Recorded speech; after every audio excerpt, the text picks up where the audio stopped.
Greetings, I'm Dave Gilmore, and this is Design Intelligence. In our series on leadership postures, we've talked about both front and back-oriented leadership.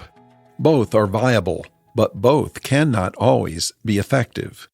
Getting stuck in one posture or the other will result in less effective outcomes, and sometimes ever negative ones.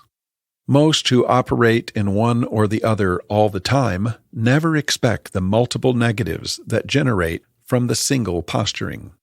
Like a hammer looking for a nail, so these stuck postures often operate with blinders on to the loss and diminishment of most.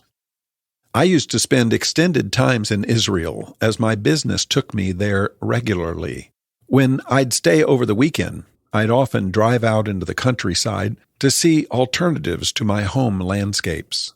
While there, I often observed nomads wandering unrestricted across the rocky and sparse terrain. Most were shepherds, and most of their flocks were goats. The shepherds had a particular way with their flocks. With long reeds in hand, they'd saunter up into the middle of the flock and communicate with each, sometimes with a whistle or a chirp. Other times with humming or words, the shepherd could connect one-on-one with each goat in the flock as they walked along. As they progressed, you'd see the shepherd stride to the front, getting several yards ahead, looking outwards. Seemed he was looking for something, or maybe ensuring the right direction was being pursued, or to avoid a sudden drop.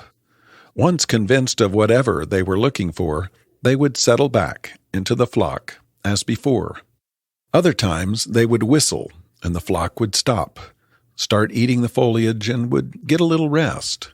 Whenever the shepherd assessed they'd had enough, he would start tickling them with his reed, and off they would go again. But this time the shepherd would lag behind to ensure all were accounted for and moving forward. Once this was completed, the shepherd would saunter forward to the middle of the flock to start their mysterious relational communication with each.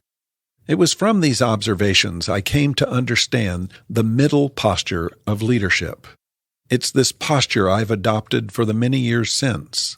It's fluid in movement, fully aware, relationally connected, protective and motivating, accountable and measurable.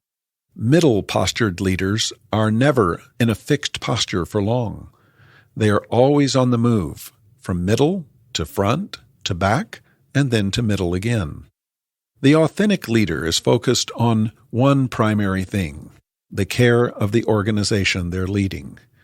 Convinced that caring for the organization will result in a healthy outcome, these leaders invest themselves accordingly. At Design Intelligence, we hold that it's the middle leadership posture that's most sustainably successful. It's the middle leadership manner we're promoting and developing through the Design Intelligence Leadership Institute. It's where we hope you will give yourselves to as you consider leadership placements in the near and intermediate future. It's the posture we hope you will adopt for yourself as you pivot towards more meaningful relevance. Let us know how we can best support you in this. What kind of leader are you? Until next time, I'm Dave Gilmore, and this is Design Intelligence.